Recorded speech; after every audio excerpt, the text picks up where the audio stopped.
අපි අද ආවා තූරේ හොටල් කළුතර. මෙයාලගේ අම්මයි අපේ අම්මලයි දෙගොල්ලම එක තමයි ආවේ. හොඳයි මෙතන රූම් එක නම් අපි 5th floor එකේ ඉන්නේ තියෙන ලස්සන sea view එකක්. අපිට ගොඩක් කල් ඉඳන් අම්මලත් එක්ක වෙන්න ආස වෙලා තිබ්බා. ගොඩක් බල්ල අද 15 වෙනිසා අප්‍රේල් බුක් කරගන්න අමාරු නම් හොටෙල් එකක්. හැමතැනම බුක් අපි අන්තිම මොහොතේ තමයි ඉගෙන ගන්නේ. අපේ ගෙවල් දෙකේ ඉන්නේ 6 දෙනෙක් වුණාට එක එක ගානට වැඩ ගොඩාක් කියලා හරිම අමාරු අපොයින්ට්මන්ට් එකක් දාගන්න. 15 අන්තිමට දාගෙන ආවේ. අම්මලට ඇත්තට පොඩි සර්ප්‍රයිස් එකක් ප්ලෑන් කරලා තියෙනවා. තාම මේක රෙඩි කරලා නැහැ කරන්න ඕනේ. කී මහරයනකම් සර්ප්‍රයිස් එක හැදුවා. මෙයාත් දවස් ගානක් එක හැදුවා. ඒත් තාම ඉවර නෑ. ඒ වරන් එන්නම් ඔයාලට.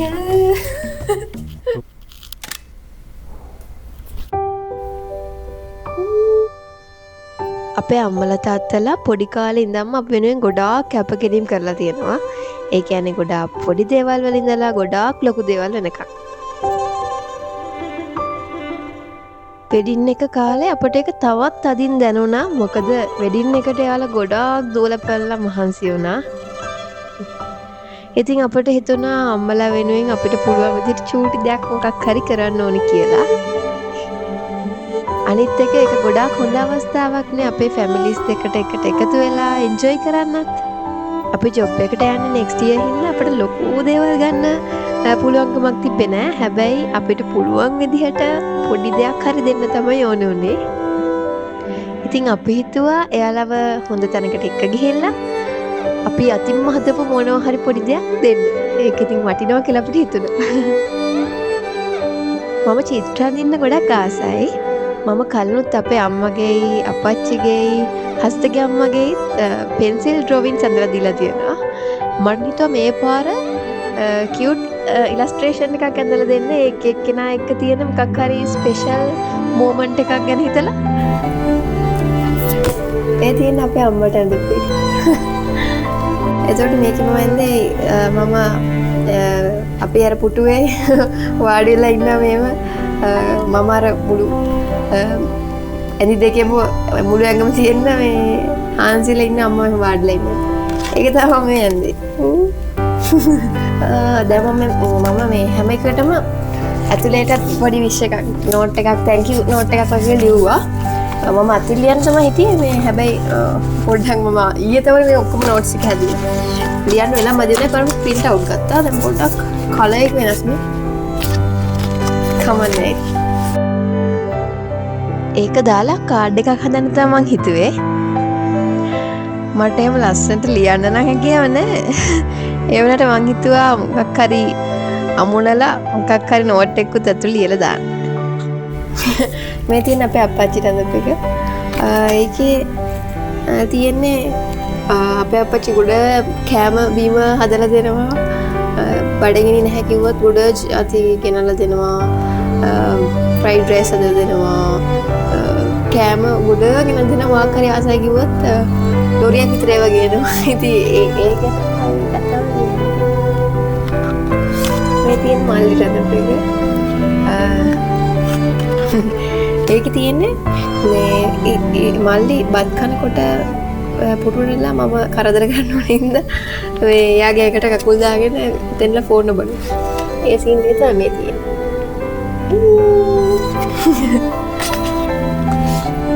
මේකේ තියෙන්නේ හස්තගේ අම්මයි තාත්තගේ මෑත වෙච්ච මොමන්ට්ස් තමයි මේ තියෙන්නේ.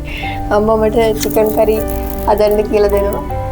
මම ලුණු මිරිස් කපලා ඉන්නව ළඟට වෙලා බලාගෙන මැජික් වගේ. මම තියෙන හස්තගේ තාත්තගේ. ඒ කියන්නේ අපි තේබිබි එක එක ගැන කතා කර කර ඉන්න එකක්. ඔය තියෙන මම හස්තගේ අක්කට අඳපු එක. ඒකේ තියෙන්නේ මේ වෙඩින් කේක් ඔතනවා. හස්තගේ අක්කයි මායි.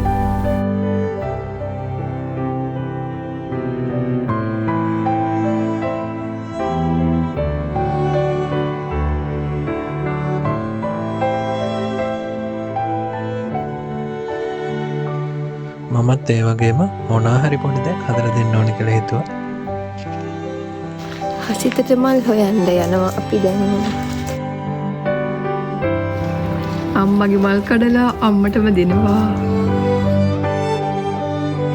මේවා දැන් අපි මයික්‍රෝවේව් එකේ දාලා මොයිස්චර් ඉවත් කරනවා. ඒක මගේ සුපිරි අදහසක්. ඊට ප්‍රෙස් කරන්න වෙලාව මදිනේ.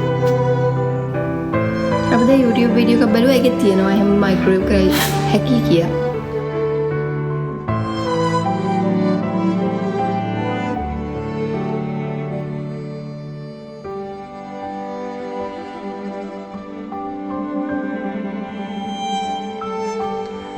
මම එයාලගෙන පොඩි පොයම් එකක් ලියලා එයාලත් එක්ක තියෙන ෆොටෝස් එක ප්‍රෙස්ට් ෆ්ලවර්ස් එහෙම දාලා පොඩි ෆ්‍රේම් එකක් හදලා දුන්නා.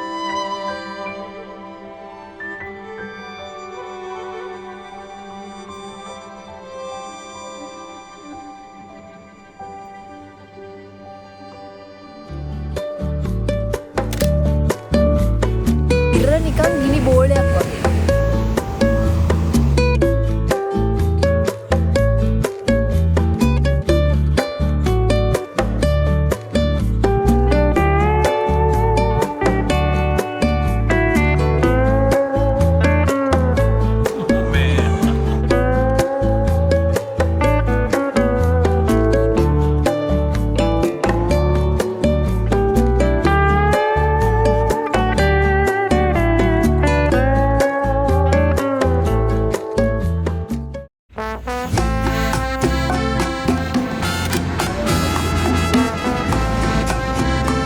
උදේම ලෑස්ති වුණා මෝර්නින් ස්ට්‍රෝල් එකක් යන්න කියලා ඒකට වහින්න ගත්තා.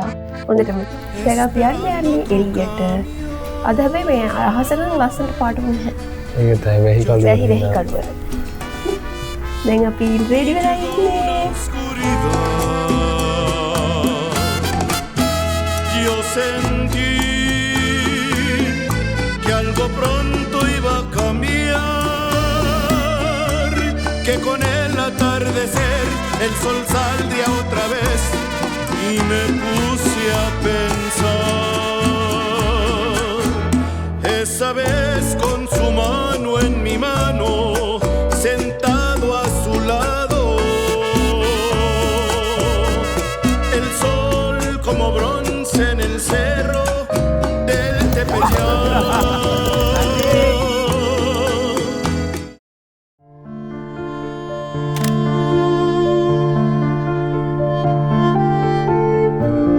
අපි දෙන්නම පොඩි කාලේ ඉඳන් හැදුන විදිහත් එක්ක ගෙදර අයට අපි කොච්චර ආදරේද කොච්චර තැන්ක්ෆුල්ද කියලා එක්ස්ප්‍රස් කරන්න අපි එහෙම පුරුදු වෙලා හිටියේ නෑ.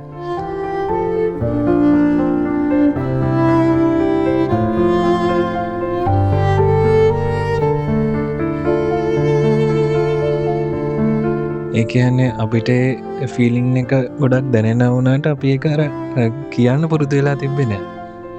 අපි දෙන්නගේ ගෙවල් වල අයත් එහෙමයි.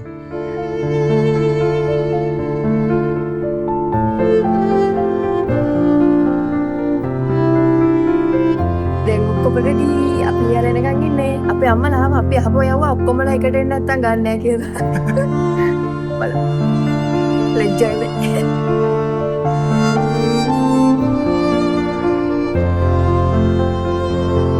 ඒත් එයාලා කරන ගොඩාක් පොඩි දේවල් වලින් පවා අපිට එක තේරෙනවා.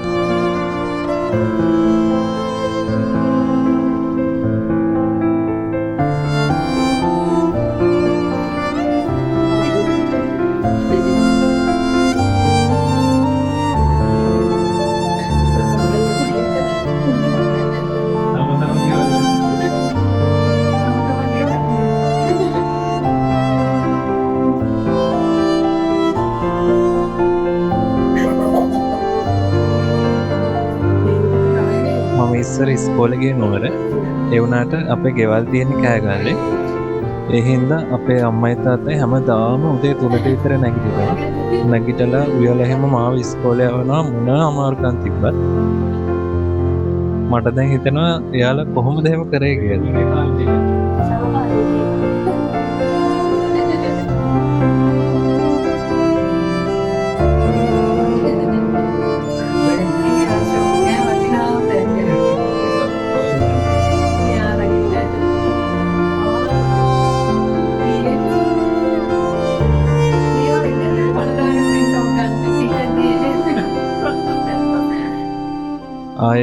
මොනාහරි හොඳ කෑමක් හම්බුනාම අපේ අම්මට තාත්තටයි බඩගිනි නෑ කියනවා.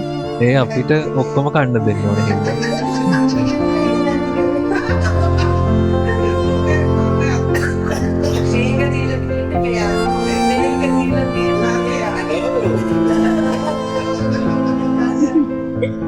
අනිත් එක අපි මොනවා හරි කන්න ආසයි කියලා කිව්වොත් එහෙම එයාලා ගෙදර පුරවනවා ඒ කෑමවල.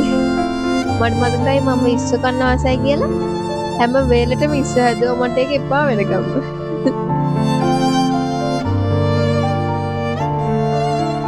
අපේ අම්මලා තාත්තලා සාමාන්‍ය රජයේ රසා කරන අය. ඒ වුණාට අපිට කවදාවත් පොඩිම හරි අඩුපාඩුවක් තියෙන තිබ්බේ නැහැ යාලා.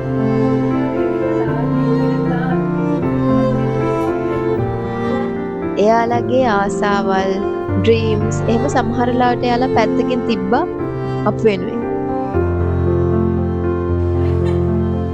අනිත් එක පොඩි කාලේ ඉඳන්ම ඔය හැම දෙයක්ම අපිත් එක්ක එකට එක්ස්පීරියන්ස් කරේ අපේ මල්ලි හස්තර නම් හස්තගේ අක්කයි.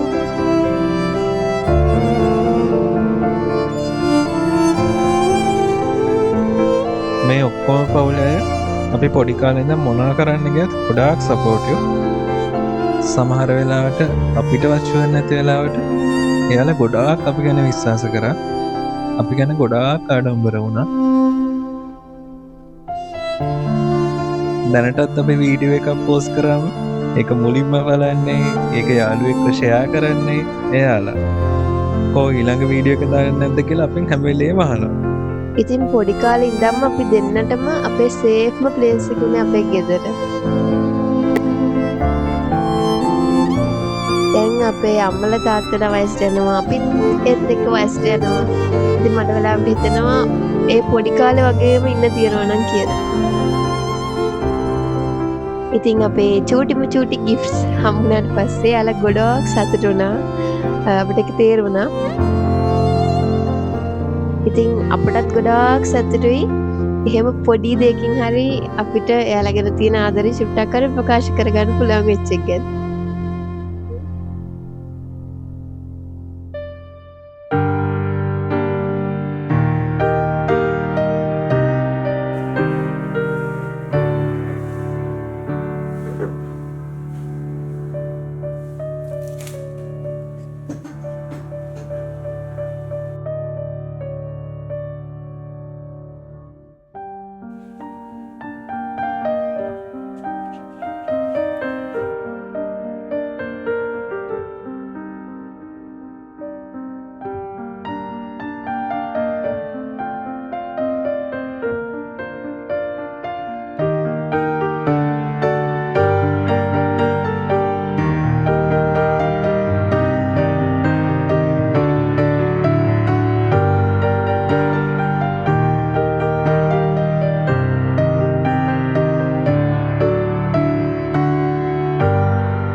ඔව් මිත්‍රයනි, ඔබට පේන අපේ සුදුනෝන මෙතන දැන් අපේ පූල් එක ගාව නිදාගෙන ඉන්න ආකාරයෙන් nyuru පුරු සද්ද අපේ නෝනා විසින් අපිට යොමු කරනවා. නමුත් අපි ඒගොල්ලන් නොගෙන කියුට් ලෙස බාර නොගෙන